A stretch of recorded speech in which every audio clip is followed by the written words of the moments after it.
திருச்சிற்றம்பலம். ரம பார்வதீபதே ஹர மகாதேவ. தென்னாடுடைய சிவனே போற்றி, எந்நாட்டவர்க்கும் இறைவா போற்றி. திருச்சிற்றம்பலம். பொய்யான திருமேனி உமைதானம் மிகமேவும் கழியாரவரும் யானை கடல் நாழும் மறவாமல் அழியாழும் மலர் தூவும் அடியார்கள் உழமாற வெளியாகும் வலிதாய வினை கூட நினையாவே. திருச்சிற்றம்பலம். தில்லை குத்தபெருமான் திருவடிகளை சிறமேற்கொண்டு குருமகா சன்னிதானங்கள் பொற்பாதம் பணிந்து அடியவர் பெருமக்கள் பொற்பாதம் பணிந்து இன்றைய கந்தர் அலங்கார சிந்தனையிலே நம்முடைய போன தடவை நம்ம பார்க்கும்போது மொய்த்தார் அணி குழல் வள்ளியை வேட்டவன் முத்தமிழால் வைதாரையும் அங்கு வாழ வைப்போன். வெய்ய வாரணம் போல் கைதான் 20 உடையான் தலை 10 கத்தரிக்க எய்தான் மருகன் உமையாள் பயந்த இளஞ்சியமே என்பதான ஒரு அருமையான பாடலாக அமைத்து கொடுத்தார். முத்தமிழால் வைதாரையும் அங்கேயே வாழ வைப்பான் என்பது போல அந்த முத்தமிழ் என்பதற்கு ரொம்ப ஒரு முக்கியத்துவம். ஏன்னா தமிழ் கடவுள் இறைவன் அப்படின்றத அங்கே அருமையாக எடுத்து சொன்னார். அடுத்து இந்த பாட்டில் ஒவ்வொன்றும் ஒவ்வொரு விதமாக இருக்கு. அலங்காரம் பண்ணுகிறார் முருகப்பெருமானை. அப்படி ஒவ்வொரு மலர்களாக கொண்டு அலங்காரம் என்று பார்த்தபோது இந்த பாடலில் அவருக்கு கிடைத்த அந்த ஆனந்த எல்லை, ஆனந்த வாழ்வுன்னு சொல்லலாம். அவர் நம்ம சொல்லுவோம் இல்லையா, அப்பா நான் நினச்சேன் எனக்கு கிடச்சிட்டு அப்படிங்கல, அதுபோல் இந்த அருணகிரி பெருமான் அவர் மனசில் என்ன நினச்சாரோ அது கிடைத்ததை இங்கே ஒரு பதிவு பண்ணுறார். அது அப்படியே இந்த பாடலை பார்த்தாலே நமக்கு தெரியும்.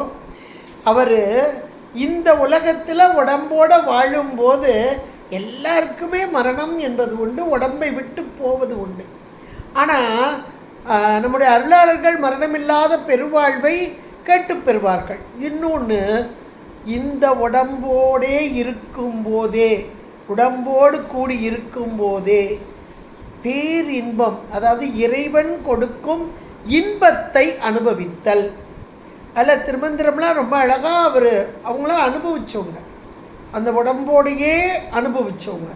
அதை இப்போ அருணகிரி பெருமானும் அப்படி அனுபவித்தவர் தான். அனுபவித்த அந்த அனுபவத்தை நம்மகிட்ட சொல்கிறாரு. இந்த உடம்பு இருக்கும்போதே இந்த அனுபவத்தை நான் பெற வேண்டும் அப்படின்னு கேட்டார். அவருக்கு கிடைச்சது அந்த வாழ்வை அப்படியே இந்த பாடலில் நன்றி சொல்வது போல சொல்கிறார். கிடைத்த வாழ்வுக்காக நன்றி சொல்வது போல இந்த பாட்டில் ரொம்ப அருமையாக சொல்கிறார். எந்த விதமாக சொல்கிறாருன்னா, தாய்மான சொல்வார், இத்தேகமோடு காண்பேனோ இறை அருள் இறை இன்பம். அதை இந்த உலகத்தில் இந்த உடம்போடு இருக்கும்போது நான் பார்க்க முடியுமா அப்படின்னா, பார்த்தவர்கள் இருக்கிறார்கள், அனுபவித்தவர்கள் இருக்கிறார்கள். அந்த அனுபவம் நமக்கும் வேண்டும். ஏன்னா அவங்க அப்படியே வாக்குனால் சொல்லி வச்சுட்டு போயிட்டாங்க. அந்த வாக்கை நாம் இங்கே படிக்கும்போது அல்லது அனுபவிக்கும்போது, ஆகா எவ்வளோ ஒரு அருமையான அனுபவம் அவங்க அனுபவிச்சிருக்காங்க, இது நமக்கும் கிடைக்குமா அப்படின்ற ஒரு உணர்வு வருது பாருங்கள்.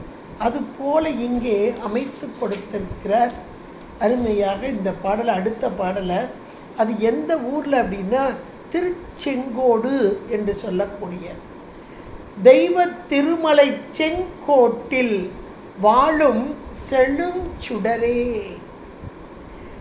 வைத்த வேற்படை வானவனே மறவேன் உனை நான், ஐவர்க்கு இடம்பெற கால் 2 ஓட்டி அதில் 2 கை வைத்த வீடு குலையும் முன்னே வந்து காத்தருளை.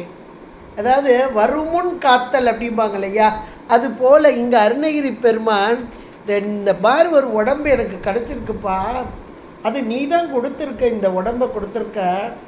என்ன மாதிரி ஒரு உடம்பை கொடுத்துருக்க அப்படின்னா, ஐவருக்கு இடம்பெற கால் 2 ஓட்டி அதில் 2 கை வைத்த வீடு, ஒரு குடிசை வீடு.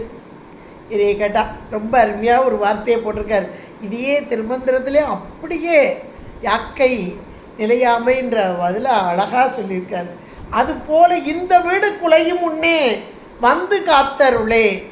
ஏன்னா இந்த உடம்போடு நீ கூடி இருக்கும்போதே நீ தரக்கூடிய அந்த பேரின்பத்தை அடியேன் அனுபவிக்க வேண்டும் என்பது போல ஒரு விண்ணப்பத்தை வைக்கிறார். இந்த விண்ணப்பம் அவருக்கு பலித்தது, கிடைத்தது. அந்த கிடைத்த மாத்திரத்தில் அப்புறம் அனுபூதியில் சொல்கிறார். அந்த அனுபவத்தை கிடைத்த மாத்திரத்தில் இப்போ இதில் விண்ணப்பத்தை வைக்கிறார் பாருங்க. இந்த விண்ணப்பத்துக்கு பதில் கிடைச்சது. அந்த இறைவன் கொடுக்கக்கூடிய அந்த பேரின்பத்தை அனுபவிச்சார். அதை அனுபூதியில் சொல்கிறார். அந்த அனுபூதியில் இதே நாகாச்சல வேலவ 4 கவி தியாகா சுரலோக சிக்காமணியே அப்படின்னார். கூகா என என் கிளை கூடி அழ போகா வகை மெய்ப்பொருள் பேசியவா. இவ்வளோ ஒரு அருமையான வார்த்தைகள் பாருங்க. கூகா என என் கிளை கூடி அழ, எல்லாரும் சேர்ந்து அழுதுகிட்டு இருக்கும்போது போகா வகை மெய்ப்பொருள் பேசியவா. அப்படி போயிடக்கூடாது. இந்த உடம்பு அப்படியே விட்டு போகும்போது எல்லாரும் வந்து சுற்றி நின்று அழுவாங்க. அழுகும்போது அதை இந்த பாட்டில் அழகாக சொல்கிறார். இப்படி அழுவாங்க. அப்படி ஒரு நிலைமை எனக்கு வந்துடக்கூடாது அப்படிங்கிறார். அதுபோல் இவருடைய வாழ்க்கையை நம்ம எடுத்து பார்த்துட்டா எவ்வளோ ஒரு அருமை. இவருடைய உடம்பு இருக்கும்போதே அந்த உடம்பை கொண்டு போய் தனியாக இது பண்ணிட்டாங்க. அப்புறம் இவர் அந்த ஆன்மா ஒரு கிளி ரூபமாக இருந்து முருகப்பெருமானுடைய தோளில் இருந்து கந்தர் அனுபூதி என்ற அருமையான பதிகம் பாடல்களை பாடியது என்றெல்லாம் நம்ம பார்த்தோம். அப்போ அந்த உடம்பு இங்கே விழுந்ததான விழலை. அதற்கு முன்பாக அந்த முருகப்பெருமான் கொடுத்த அந்த பேரின்பத்தை கிளி ரூபத்திலிருந்தே அவர் அனுபவித்தார் என்பதைத்தான் அந்த அனுபூதியில் ரொம்ப அழகாக சொல்கிறார். இந்த பாட்டில் முதல்ல விண்ணப்ப வைக்கிறார் பாருங்க. எங்கள் தெய்வ திருமலை செங்கோடு, திருச்செங்கோடு எல்லாருக்குமே தெரியும். திருச்செங்கோடு என்பது அர்த்தநாரீஸ்வர கோலமாக இருந்து இறைவன் எம்பெருமான் அருள் பாலிக்கக்கூடிய அற்புதமான ஒரு தலம். மலை மேலே இருக்கக்கூடியது. நாகாச்சலம் என்று சொல்வார்கள். நாகாச்சலம் என்றால் ஒரு பெரிய பாம்பு படுத்திருப்ப மாதிரி. அந்த மலையே பார்த்திங்கன்னா ஒரு பெரிய பாம்பு படுத்திருப்பது போன்ற ஒரு அருமையான ஒரு காட்சியை நம்ம பார்க்கலாம். நாகாச்சலம் என்பது இந்த மலை வந்து ஆதிசேஷன், அந்த ஆதிசேஷன் அந்த கைலை மலையை பெயர்த்தெடும்போது அது ஒரு பகுதி விழுந்த இடம் அப்படின்னு கூட சொல்லுவாங்க. இன்னும் சொல்லப்போனால் அந்த ஆதிசேஷனே வந்து வழிபட்ட தலம் என்று கூட சொல்வார்கள். இங்கே இறைவன் அர்த்தநாரீஸ்வர கோலமாக, ஏன்னா இந்த அர்த்தநாரீஸ்வர கோலம் என்பது தொன்மை கோலம் என்று மாணிக்கவாசகர் சொல்வார். தோலும் தொகிலோ குழையும் சுருள் தோடோ பால்வெள்ளை நீரோ பசஞ்சாந்தும் பைங்கிழியோ சூலமும் தொக்க வளையும் உடை தொன்மை கோலமே நோக்கி குளிர்ந்துதாய் கோத்தும்பி. தொன்மை கோலமே நோக்கி.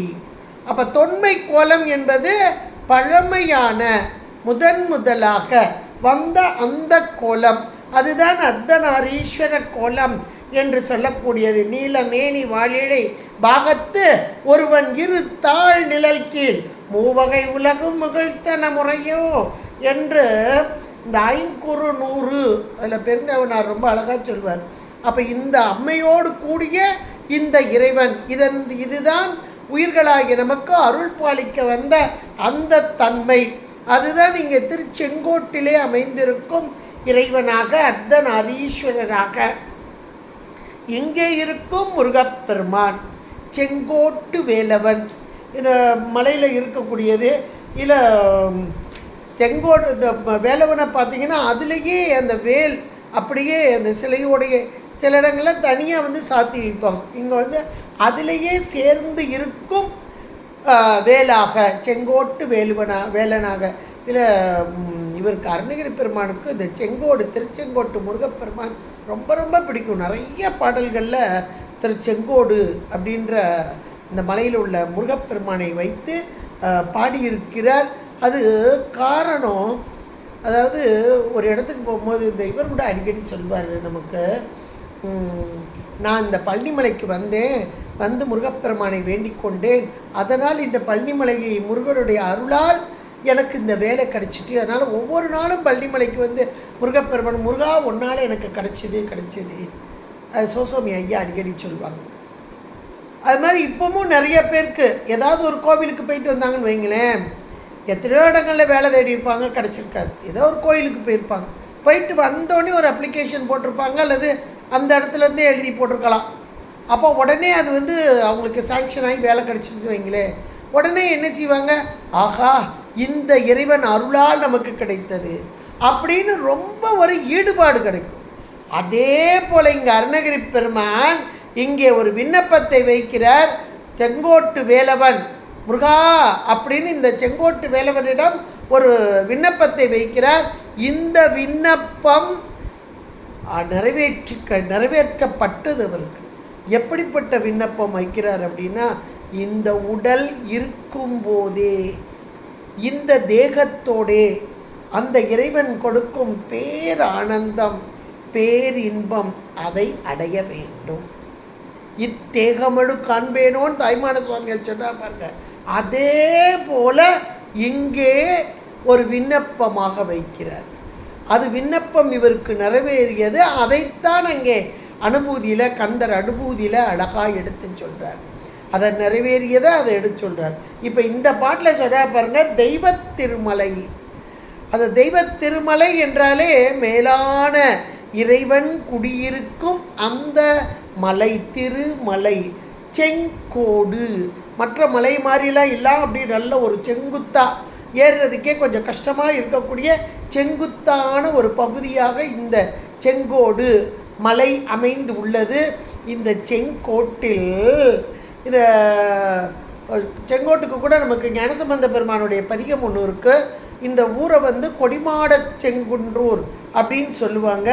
ஞானசம்பந்த பெருமான் அவ்வினைக்கு இவ்வினையாம் அந்த குளிர் ஜுரம் வந்தபோது அங்குள்ள மக்களுக்கு ஞானசம்பந்த பெருமானால் பாடப்பட்ட அற்புதமான ஒரு பதிகம். இன்றைக்கும் எப்பேற்பட்ட ஜுரம் வந்தாலும் அது நீங்கக்கூடியது அப்படின்னு சொல்லக்கூடியது. அப்படிப்பட்ட பதிகத்தை தந்த இடமும் இந்த கொடிமாட செங்குன்றூர் என்று சொல்லக்கூடியது. அற்புதமான ஒரு பாடல். அப்படிப்பட்ட ஒரு தலம்தான் இந்த அர்த்தநாரீஸ்வரர் கோலத்தோடு கூடிய திருச்செங்கோடு என்பதாக.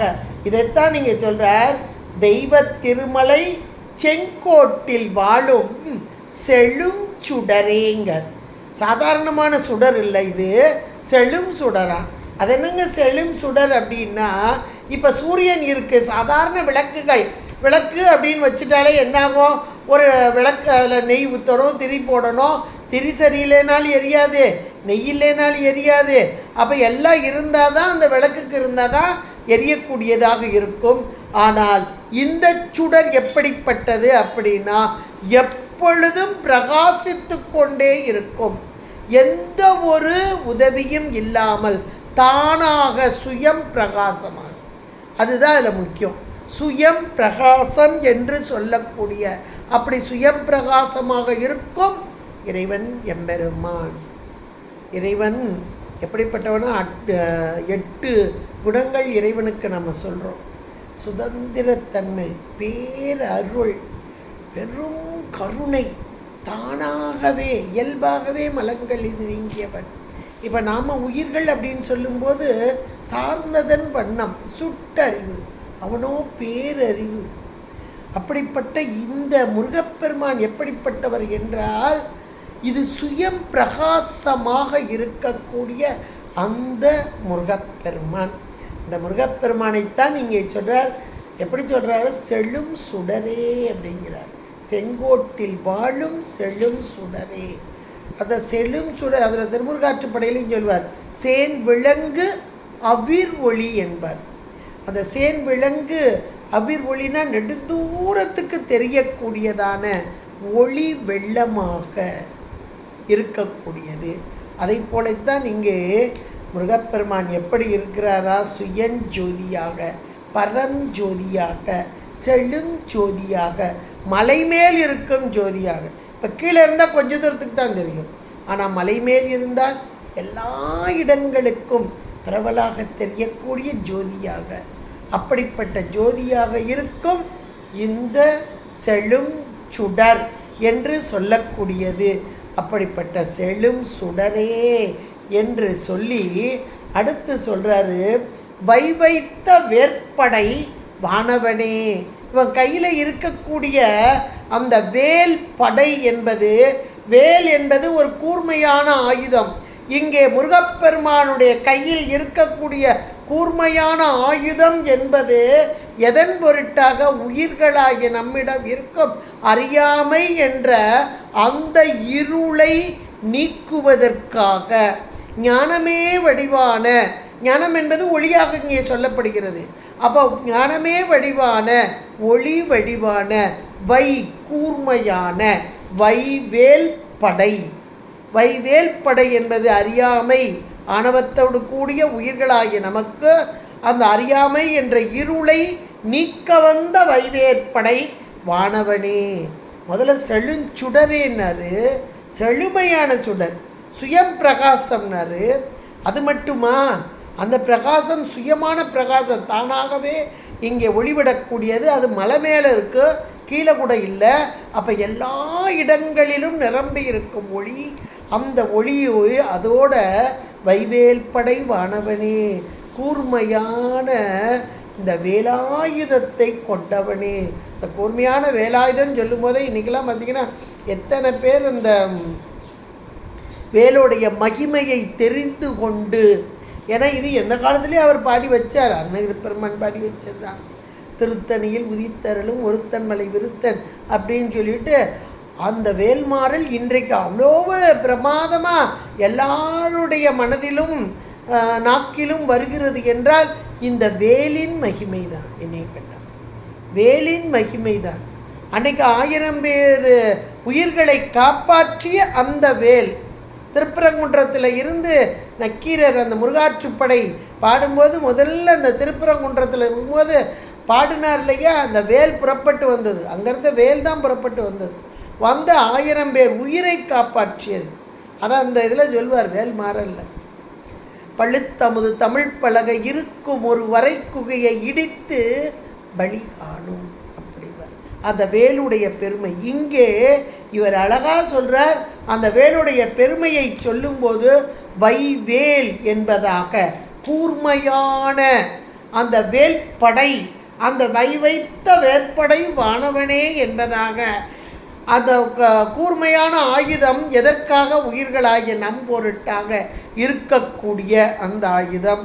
அந்த கூர்மையான ஆயுதத்தின் மூலமாக அறியாமை ஆணவத்தை நீக்குவது. ஆணவம் நீங்கினால்தான் மேலான நிலையை நாம் அடைய முடியும் என்பதை சொல்லிட்டு அடுத்து சொல்கிறாரு, மறவேன் உனை நான் அப்படிங்கிறார். அடுத்த வார்த்தையை போடுறார், மறவேன் உனை நான்கிறார். யார்கிட்டையாவது நம்ம பேசிட்டு இருக்கும்போது, அப்பா நீங்கள் செஞ்ச உதவியை என்னால் மறக்க முடியாது அப்படின்னு நம்ம சொல்லுவோம். ஏதோ ஒரு இக்கட்டான நேரத்தில் நமக்கு செஞ்சுருப்பாங்க கண்டிப்பாக. அதை அப்பப்போ நம்ம சொல்லிக்கிட்டே இருப்போம், உங்களை மறக்கவே முடியாது, நீங்கள் அவ்வளோ உதவி செஞ்சீங்க. இப்போ இவர் இந்த வார்த்தையை சொல்கிறார், மறவேன் உன்னை நான் அப்படிங்கிறார். முதல்ல அவருடைய பெருமைகளை எல்லாம் சொன்னார், முருகப்பெருமானுக்குரிய பெருமைகள். அது இந்த இடத்துல உள்ள பெருமைகளை எல்லாம் எடுத்து சொன்னார். தெய்வ திருமலை செங்கோட்டில் வாழும் செழுஞ்சுடரே, வைவைத்த வேற்படை வானவனே அப்படின்னு சொல்லிட்டு மறவேன் உன்னை நான் அப்படின்றார். உன்னை மறக்க மாட்டேன்ப்பா. அப்படின்னா அதுக்கு காரணத்தை சொல்கிறார் பாருங்க. அடுத்து, ஐவர்க்கு இடம்பெற கால் 2 ஒட்டி அதில் 2 கை வைத்த வீடு குலையும் முன்னே வந்து காத்தருள். இந்த விண்ணப்பத்தை வச்சுட்டார். என்ன விண்ணப்பம்னா, சிலர் வரட்டும்ப்பா பார்த்துக்கிடுவோம், இப்போ என்ன இன்னும் ஒன்றும் வரல, அப்புறம் பார்ப்போம் அப்படிம்பாங்க. வந்த பின் அதற்குரிய எல்லாத்தையும் செய்கிறது. சிலர் வரும்போது செய்வாங்க, சிலர் வருமுன் காப்பவர்கள். இந்த வருமுன் காப்பவர் லிஸ்ட்டில் அருணகிரி பெருமான் வர்றார். எது வருமுன் அப்படின்னா, உடம்பு நமக்கு தெரியுது, இந்த உடம்பு டிஸ்போஸ் ஆக போகுதுன்னு எல்லாருக்கும் தெரியும். எப்போன்னா டேட்டு தெரியாது, பட் கண்டிப்பாக இது ஒரு நாள் நம்மை விட்டு போக போகிறது. உடம்புல இருக்க பார்ட்ஸ் போகிறது ஒரு பக்கம், உடம்பே போக போகுது. அப்போ உடம்பு போக போகுதுன்னா அந்த உயிர் எங்கே போக போகுது, எங்கே இருக்க போகுது, அடுத்து அது இருக்கிறதுக்கு இடம் என்ன, இது யாராவது நம்ம யோசித்து பார்த்துருக்கோமா? அதெல்லாம் யோசிக்கிறதுக்கு எங்களுக்கு நேரம் இல்லைங்க. இப்போ இருக்கிற வேலையே சரியாக போகுது. உடம்பை அது படுத்துது, இதை படுத்துது, இந்த ஆஸ்பத்திரிக்கு போனேன், இந்த இதே சரியாக இருக்குது, இதில் அடுத்த பிறவியில் என்ன வரப்போகுதுன்னு இப்போ போட்டு கவலைப்படவா அப்படின்னு நம்மை போன்றவர்கள் இன்றைக்கி நம்ம சொல்லணும். ஆனால் இந்த அருளாளர்களுடைய வாக்கை வைத்து தான் இப்படி ஒரு கோணம் இருக்கிறதா, இதை நாம் சிந்திக்க வேண்டுமே அப்படின்னு நமக்கு ஒரு யோசனையே வரும்.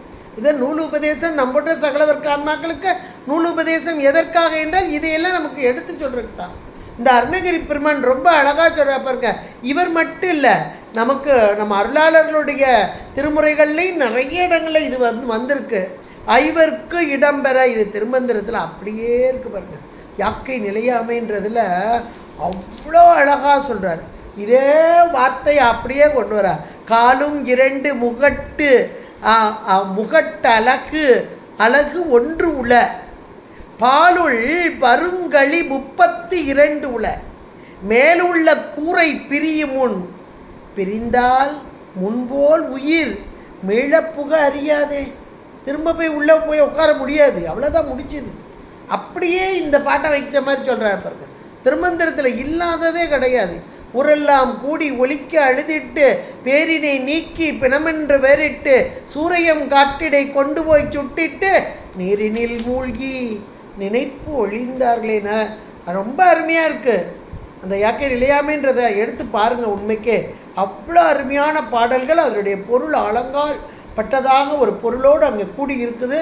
உண்மைக்கே எடுத்து பார்க்கணும், பார்த்தா தான் நமக்கு உண்மை புரியும். இதில் அருணகிரி பெருமான் ரொம்ப அழகாக இந்த பாட்டில் சொல்கிறார். அந்த தெய்வ திருமலை செங்கோட்டில் வாழும் செழிஞ்சுடரான முருகப்பெருமானிடம் ஒரு விண்ணப்பம் வைக்கிறார். ஐவர்க்கு இடம்பெற கால் 2 ஓட்டி. எப்பா, எனக்கு ஒரு அருமையான ஒரு வீடு கொடுத்துருக்க, அந்த அருமையான வீடுன்னு சொல்ல முடியாது, ஏதோ ஒரு வீடு கொடுத்துருக்க, ஒரு குடிசைன்னு வச்சுக்கோங்களேன். குடிசை இல்லாமல் நல்ல மாளிகை, நல்ல உடம்பு ஆரோக்கியமாக இருந்து கை காலெலாம் திடகாத்தமாக இருந்து எந்த நோய் நொடி இல்லாமல் இவ்வளோ காலம் எனக்கு இவ்வளோ வயசாச்சு ஆனாலும் நான் எந்த ஒரு வியாதி இல்லாமல் நல்லா இருக்கேன்னு சொல்கிறவங்க வேணால் எனக்கு ஒரு பங்களா வீடு கொடுத்துருக்காருன்னு சொல்லிக்கலாம். நம்மள மாதிரி ஆளுக்கெல்லாம் குடிசை வீடு தான் சொல்லணும். ஏன்னா காலையில் எழுந்திரிச்சிருந்து கால் வலிக்குது, கை வலிக்குது, ஐயோ கண்ணில் இன்றைக்கி என்னவோ தூசி மாதிரி பட்டுட்டே, ஐயோ எனக்கு காதில் ஒரு மாதிரி வலிக்குதே, கொடுக்குதே, எத்தனை எத்தனை எத்தனை பிரச்சனை. காலையில் முடிச்சிலேருந்து ராத்திரி படுக்கிற வரைக்கும் போட்டு புலம்புவோம், அவ்வளோ புலப்போம். அப்போ இதை குடிசைன்னு தானே சொல்ல முடியும், நல்ல வீடுன்னு தான் சொல்ல முடியும். சரி, அதுதான் விடுங்களேன். காலையில் எந்திரிச்சிலேருந்து ஒரு 3 நேரம் உள்ளுக்குள்ளே சாப்பாடை போட்டால் தானே அது நிமிர்ந்து நிற்கிது, இல்லை சுருண்டு அப்படி சோர்ந்து போயிடுது. சரி, சாப்பாடையாவது கொடுத்துட்டா ஒரு காப்பி கொடுக்காம இருந்தால் அது விடுதா, அதை விட மாட்டேங்குது. அப்போ இப்படிப்பட்ட இடவத்தை பங்களான்னு எப்படிங்க சொல்கிறது, குடிசைன்னு தானே சொல்லணும், மோசமான குடிசைன்னு சொல்லணும். அதைத்தான் அவர் சொல்கிறார். ஐவருக்கு நான் எனக்கு கொடுத்துருக்க, நான் நல்லா சந்தோஷமாக இருக்கலான்னு நினச்சேன், ஆனால் 5 பேர் உள்ளே உட்காந்து அவங்கள கூத்தாடிக்கிட்டு இருக்காங்க, என்னால் ஏதாவது செய்ய முடியலையே. அவர் சொல்கிறார், இன்றைக்கி நமக்கு தெரியலை 5 பேர் உட்காந்து கூத்தாடுறாங்கன்றது நமக்கு தெரியலை உண்மைக்கு. ஆனால் அவர் ஞாபகப்படுத்துகிறார் நமக்கு, இந்த ஐவருக்கு இடம் பெற எனக்கு சொந்தம் இந்த வீடு அப்படின்னு நான் நினச்சேன். இது எனக்கு சொந்தம் இல்லை, நான் நினச்சதை எதுவுமே செய்ய முடியலை. இந்த 5 பேர் என்னையை எங்கேயோ கொண்டு இழுத்துட்டு போகிறாங்களே ஒழிய என்னால் எதுவும் செய்ய முடியலைங்க. ஐவருக்கு இடம் பெற, அதில் கால் 2 ஓட்டி அதில் 2 கை வைத்து இப்படி இருக்கக்கூடிய ஒரு குடிசை, இது எனக்கா சொந்தம்? யாரும் எனக்கு போய் சொந்தம்னு சொல்ல முடியாது. அந்த அளவில் தான் இங்கே இருக்குது. சரி இருக்கட்டும், இந்த குடிசையை கொடுத்துட்டேன், பரவாயில்ல, அது குடிசைனாலும் பரவாயில்ல, ஒரு குடிசைன்னு ஒன்று கொடுத்துட்டேன். ஆனால் நிச்சயமாக அது ஒரு நாளைக்கு போகுது, அது உறுதி. அதனால இது போகிறதுக்கு முந்தி எப்பா நீ வந்து காப்பாற்றிருப்பாங்கிறார், வந்து காத்து அருளேங்கிறார். நல்ல ஒரு அருமையான ஒரு வார்த்தை. இதை ஒவ்வொரு நாளும் நம்ம சொல்லணும். இந்த இதுக்கு ஒரு அருமையான ஒரு பழம்பாடல் ஒன்று உண்டு. வெங்காயம் சுக்கானால் வெந்தயத்தால் ஆவது என்னே, இங்கு ஆர் சுமந்திருப்பார் இச்சரக்கை, மங்காத சீரகத்தை தந்தீரே, வேண்டேன் பெருங்காயம் ஏரகத்து செட்டியாரே அப்படிம்பார். எப்போ எனக்கு இந்த வெங்காயம் குழம்பெல்லாம் வேணும்னு நினச்சேன், இப்போ அதெல்லாம் வேண்டாம், என்னவோ சீரகத்தை போட்டு கொஞ்சோண்டு ஒரு ரசத்தை கொடுப்போம் அப்படின்னு சொல்வது போல் சாதாரண பொருள் அதுதான். இதுக்கு சாதாரண பொருள் அதுதான். ஆனால் அந்த சாதாரண பொருளையா இவங்க கொடுப்பாங்க. மேலான ஒரு பொருள் இங்கே உள்ளே உட்கார்ந்து இருக்கிறது. இந்த உடம்புக்கு காயம் அப்படின்றது ஒரு பொருள். பெரும் காயம், இதுதான் பெரும் காயம். பெரிய உடம்பு, இவ்வளோ பெரிய உடம்பு. அப்போ இந்த உடம்புக்குள்ள உயிர் ஓட்டம், உயிர் என்ற ஒன்று இல்லை என்றால் எப்படி போகும்? வளர்ந்து போகும். இந்த வெங்காயம் சுக்கு ஆனால் வெந்தயத்தால், வெந்த அயம், வெந்த அயமாகிய அயபஸ்பத்தை கொஞ்சம் வாயில் போட்டாலும் அந்த பணம் உயிர் பெற்று எழாது. அதுதான் திருமந்திரத்தில் அப்போதே போயிட்டா உள்ளே போகிறதுக்கு வழி தெரியாது, வெளியே போயிடும். ஆனால் திரும்ப உள்ளே வர்றதுக்கு அதுக்கு அதிகாரம் இல்லை. அதைத்தான் இந்த பயனில்லாத சரக்காகிய இந்த உடம்பு வச்சு நான் என்னப்பா செய்ய. ஏரகத்து செட்டியார் ரொம்ப அருமையான வார்த்தை, சூப்பர் பாட்டு. இந்த பாட்டு இதை வீட்டில் அப்படியே சொல்லி பாருங்க.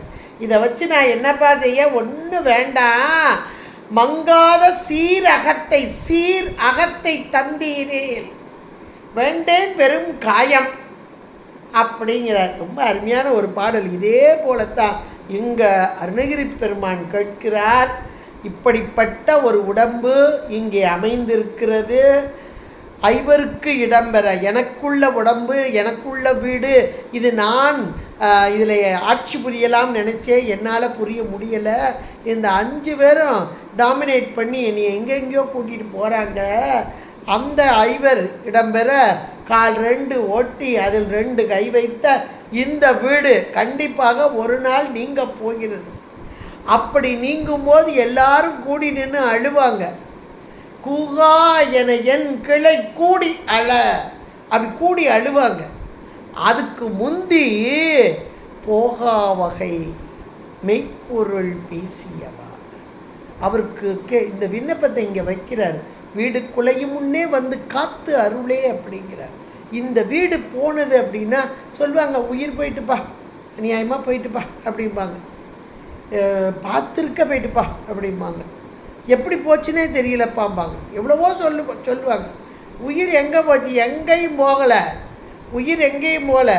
உயிரை நீங்கள் பார்த்தீங்களா? பக்கத்தில் யார்ட்டாவது கேளுங்க, உயிர் போனதை பார்த்தீங்களா? அது என்னங்க இப்படி சொல்கிறீங்க? அதான் விழுந்து கிடக்காருல ஒன்றும் இல்லாமல், அப்போ உயிர் போயிட்டல. அப்போ உடம்புக்குள்ளே இருக்கிற வரைக்கும் உயிர் இருக்குன்னு தெரியல, போகும்போது நம்ம பார்க்கவும் இல்லை, ஆனால் உயிர் போயிட்டுன்னு சொல்கிறோம். அதுக்கு காரணம் உடம்பு விழுந்து கிடக்கு. அப்போ இந்த உடம்பு இருக்கும்போதே, நடமாடும் போதே உயிர் உள்ளே இருந்து இந்த உடம்பு செயல்பாடு இருக்கிறது. என்றைக்கு வேணாலும் ஒரு நாள் நம்மகிட்ட சொல்லாமல் ஓடி போயிடும் அப்படின்னு நமக்கு புரியுதா புரியலையா? இறந்த வீட்டுக்கு போயிட்டு வந்த பிறகையாவது புரியணும். அது வரைக்கும் சும்மா உட்காந்துருந்தா கூட தெரியாது. புரிந்த உடனே ஆகா இந்த உடம்பு எவ்வளோ நாள் இருக்குன்னு தெரியல. கண்டிப்பாக இதை போல நம்முடைய உடம்பிலிருந்து உயிர் வெளிப்பட்டு இந்த காயம் சுக்காக உலர்ந்து கீழே விழப்போகிறது. அதற்கு முன்பாக இந்த உயிர் இன்னொரு இடத்தை தேடி போகுதே, அது எந்த இடம்? கேட்டு பார்த்தால் தகுந்த பதில் நம்முடைய அருளாளர்கள் மூலமாக கிடைக்கும். நம்ம அருளாளர்கள் கொட்டி கொடுத்து வச்சிருக்கிறாங்க. திருமுறைகளாகட்டும், சாத்திரங்களாகட்டும் அழகாக சொல்லி வைத்திருக்கிறார்கள். அப்போ இந்த உயிர் அடுத்த இடத்தை தேடி போகப் போகிறது. இவர் போய் அவராய், அவர் போய் இவராய், ஒரு தாய் இரு தாய் பல கோடியதாய். அவரே சொல்கிறார் அருணகிரி பெருமானை, அப்போ அடுத்த தாய் வயிற்றை நோக்கி செல்வதற்கு முன்பாக இந்த உடம்பு இருக்கும் போதே அந்த உயிர் அடுத்த இடம் நல்ல இடம். என்ன இடம்? முருகப்பெருமானின் திருவடி. முருகா உன்னுடைய திருவடி, அந்த திருவடி பேரு எனக்கு கொடு, உன்னுடைய திருவடியிலேயே நான் இருப்பதற்கு இடம் கொடு. அப்போ இருக்கணும்னா நான் என்ன செய்யணும்? உடம்பு இருக்கிறப்பயே அதுக்குரிய வழியை செய்ய வேண்டாமா? அந்த செய்வதற்குத்தான் இங்கே யார் இருக்கா? இந்த நாகாச்சல திருமலை செங்கோட்டில் வாழும் செல்லும் சுடரே, செல்லும் சுடராக இருக்கிறார். எல்லா இடங்களும் நிறைந்திருக்கும் பேரொளியாக இருக்கிறார். செழுமையான சுடராக. இப்போ ஒரு ஃபோட்டோ எடுத்தால் நம்ம உடம்ப, வெளியே இருக்க உடம்பை எடுப்பாங்க. எக்ஸ்ரே எடுத்தால் உள்ள வரைக்கும் போகும் பாருங்க. உள்ளே இருக்க பார்ட்ஸ் எல்லாம் எக்ஸ்ரே எடுத்தோம். வெளியே இருக்கிற ஃபோட்டோனா வெளியே மட்டும்தான் தெரியும், எக்ஸ்ரேனா உள்ளே இருக்கிறதுலாம் தெரியும். இப்போ கையில் இருக்கிற வேல்படை, வேல்படை எல்லாவற்றையும் அறியும் தன்மை கொண்டது. அப்போ இந்த வேல்படையை நீ வச்சிருக்கையே, என்னை பற்றி நன்றாக அறிந்து வைத்திருப்பாயே. அப்போ என்னுடைய உணர்வுகள் எப்படி போகணும்? உன்னையே நாடி இருக்க வேண்டும். இந்த உலகத்தை நாடி சென்று விடக்கூடாது. இந்த உடம்போடு கூடி இருந்தாலும், இந்த ஐவரோடு கூடி இருந்தாலும், இந்த கால் இந்த கை எல்லாம் இருந்தால் எல்லாம் உனக்காக வாழும் ஒரு நற்பேறு தா என்பதாக ஒரு விண்ணப்பத்தை இங்கே வைக்கிறார். யார்கிட்ட? அந்த நாகாச்சல வேலுவன்ட்ட. உன்னை நான் மறக்க மாட்டேன்ப்பா, இப்படி ஒன்று எனக்கு கொடுத்துருப்பா, நான் உன்னை மறக்க மாட்டேன்ப்பா. இவருக்கு கொடுத்தார். இவர் கொடுத்ததுனால தான் அந்த கந்தர் அனுபூதியில் அதை சொல்கிறார். குகா என் கிளை கூடியால போகா வகை மெய்ப்பொருள் பேசியவா நாகாச்சல வேலவ 4 கவி தியாகா சுரலோக சிகாமணியன். அந்த பாடலை அப்படி பதிவாக இது விண்ணப்பம், அது பதில் போல வைத்திருக்கிறார் என்றால் இந்த விண்ணப்பத்தை தினந்தோறும் நாமும் வைக்க வேண்டும். இந்த உடம்பு இருக்கும்போதே அடுத்த இடம், இன்னைக்கு இந்த இடம் நமக்கு கொடுக்கப்பட்டிருக்கு, உடம்போடு கூடி இந்த அனுபவம் கொடுக்கப்பட்டிருக்கு. அடுத்து ஒரு இடத்தை தேடி போகிறது என்பதை உணர்ந்து கொண்டு அந்த இடம் எதாக இருக்க வேண்டும்? இறைவனுடைய திருவடி சார்பாக. அதற்கு இந்த உடம்பை வைத்தே திருமந்திரத்தில் அழகாக சொல்வார், உடம்பை வளர்த்தேன் உயிர் வளர்த்தேனே. நல்ல பாதாம் பிஸ்தாலாம் கொடுத்து சாப்பாடை நல்லா வளர்த்தா உயிர் ரொம்ப நாளைக்கு இருக்கும். அது கிடையாது. உடம்பை எப்படி வளர்க்கிறது? 4 வகை நெறிகள் நமக்கு சொல்லப்பட்டிருக்கு. இந்த உடம்பின் மூலமாக அந்த நெறி வகையிலே நின்று அந்த இறைவனை வழிபட்டால் இந்த உயிர் பக்குவமான நிலையை அடையும். உயிர் வளர்த்தல் என்பது உள்ளே இருக்கும் அறியாமை நீங்கி இறைவனோடு ஒன்றுதல், அதுதான் உயிர் வளர்த்தல். அது திருமந்திரம் ரொம்ப அழகாக சொல்ல. உள்ளம் பெரும் கோயில், ஊன் உடம்பு ஆலயம், வள்ளல் பிரானார்க்கு வாய் கோபுர வாசல், தெள்ளத் தெளிந்தார்க்கு சீவன் சிவலிங்கம்.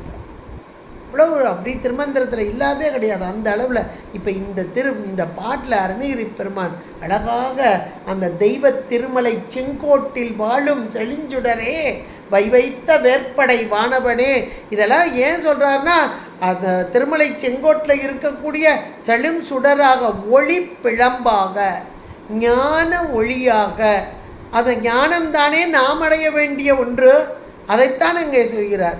அதற்கு கையில் வைத்திருக்க வேல்படை, வைத்த வேல்படை வானவனே. இவ்வளவு எதுக்காக? உயிர்களாகிய நம்முடைய இருக்க அறியாமை நீங்காமல் இறைவனை சேர முடியாது. ஆணவ மலம் அழி ஒடுங்காமல் இறைவனோடு ஒன்றிக்க முடியாது.